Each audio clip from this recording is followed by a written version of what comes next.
breiten Faust an Lanzenschaft, die Zügel in der Linken, so springt des Reiches Ritterschaft und ihre Schwerter blinken. Heya, heya, heya, heya, und ihre Schwerter blinken. Heya, heya, heya, heya, und ihre Schwerter blinken. Hello and welcome to Lex Orandi, Lex Credendi. I am Kenny and I am continuing with the Baltimore Catechism, the second lesson on God and His perfections.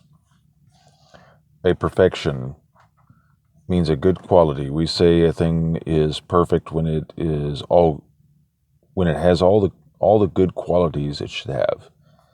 What is God? God is a spirit infinitely perfect. A spirit is a living, intelligent, invisible being. It really exists, though we cannot see it with the eyes of our body. It has intelligence and can therefore think, understand, etc. It is not because we cannot see it that we call it a spirit. To be visible is only one of the qualities of the spirit.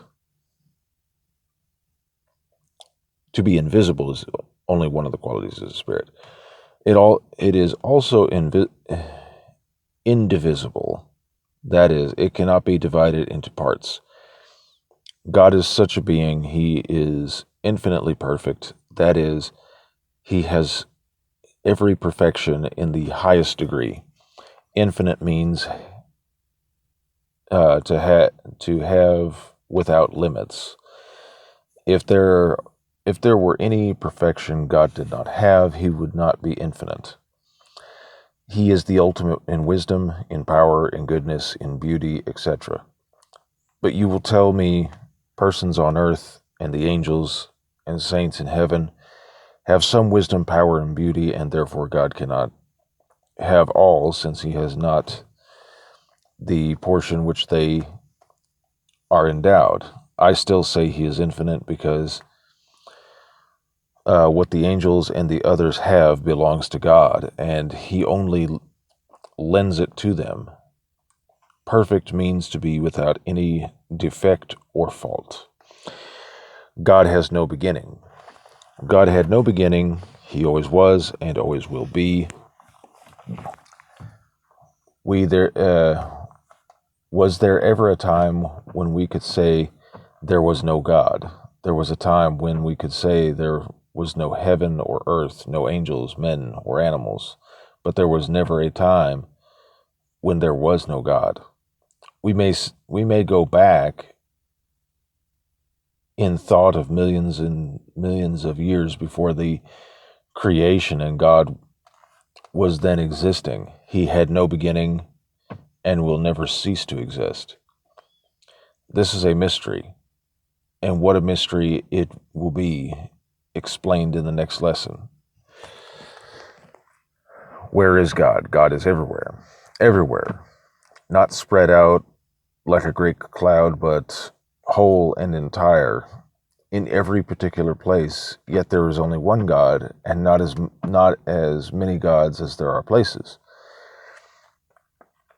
How this can be, we cannot fully understand, because this is also a mystery, a simple, though a simile, though it will not be perfect,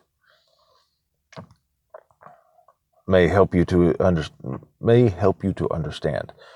When we speak of God, we can never give a true and perfect example, for we cannot find anything exactly like Him to compare to Him.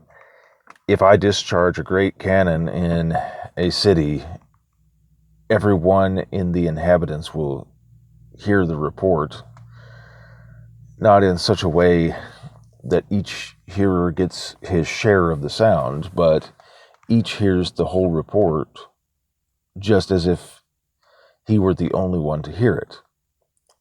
Now, how is that? There are not as many reporters as there are persons listening, and yet each person hears the whole report.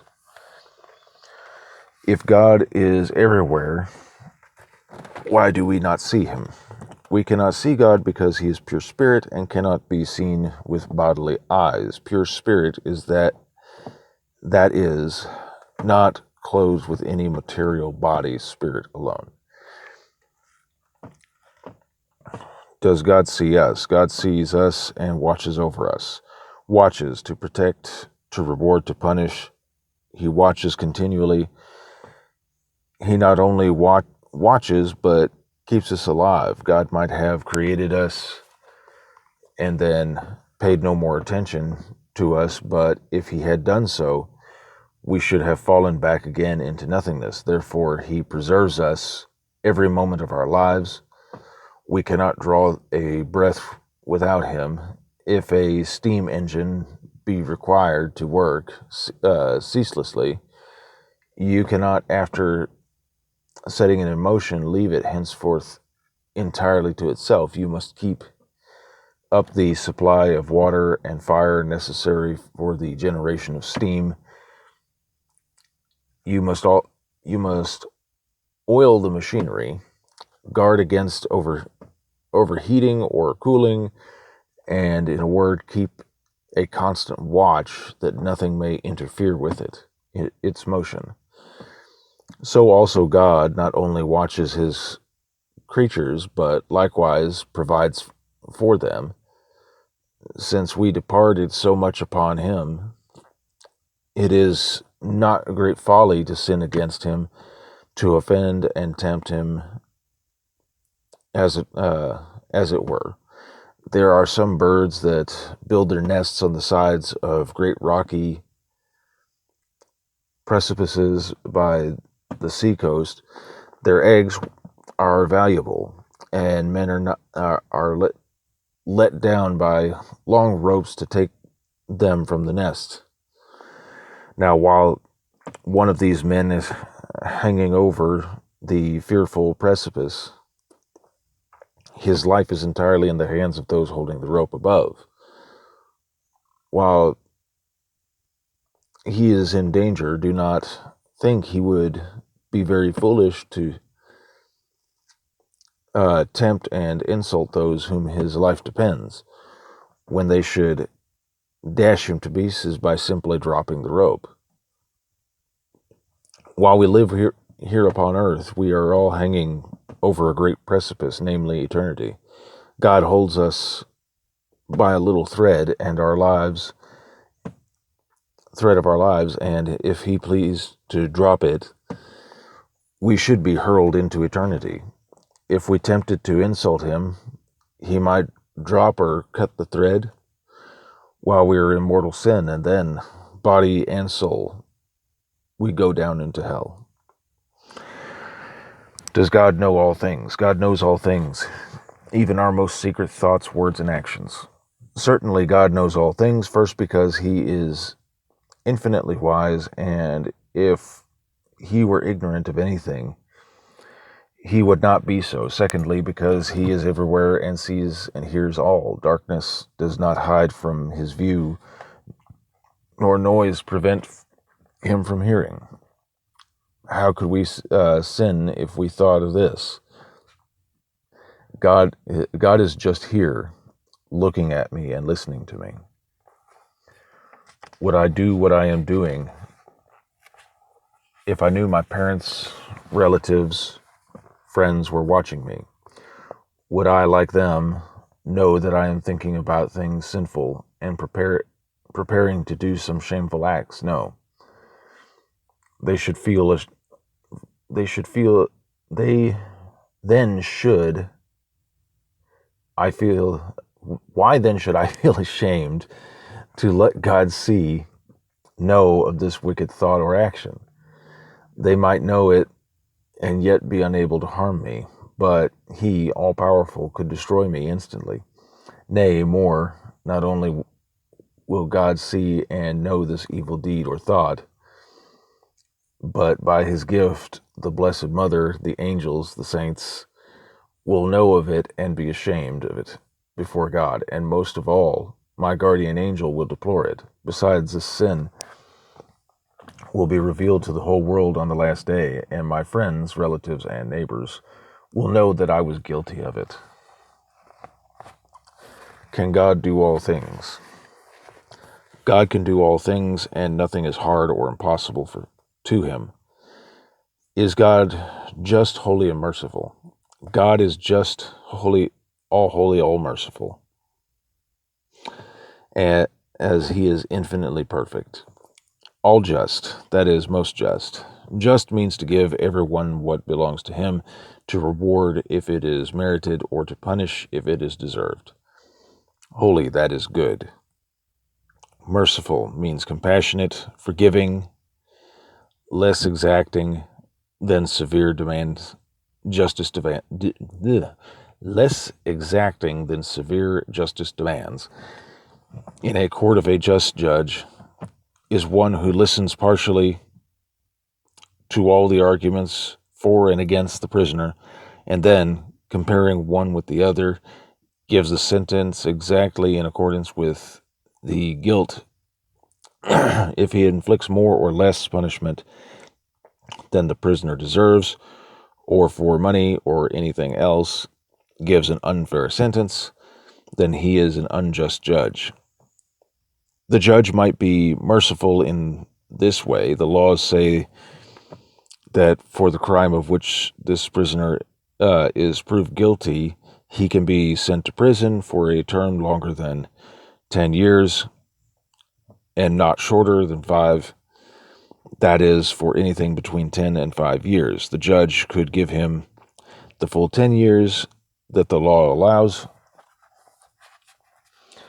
and be just. But suppose he believed that the prisoner did not know the law and did not intend to be as wicked as he was proved, or that it was his first offense, or that he heard the prisoner's mother, who was old and infirm, pleaded for him, saying he was her only support, or other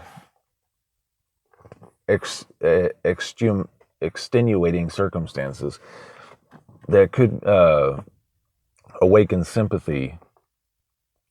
The judge might be merciful and sentence him for the shortest term the law allows, but the judge dismissed every prisoner, no matter how guilty, without punishment. He would be a merciful but unjust judge, who would soon be forced to leave the court. In the same way, God is often merciful to sinners and punishes them less than he could in strict justice. But if he were to allow every sinner to go without any punishment whatsoever, as unbelievers say he should do, by having no hell for the wicked, then he would not be just.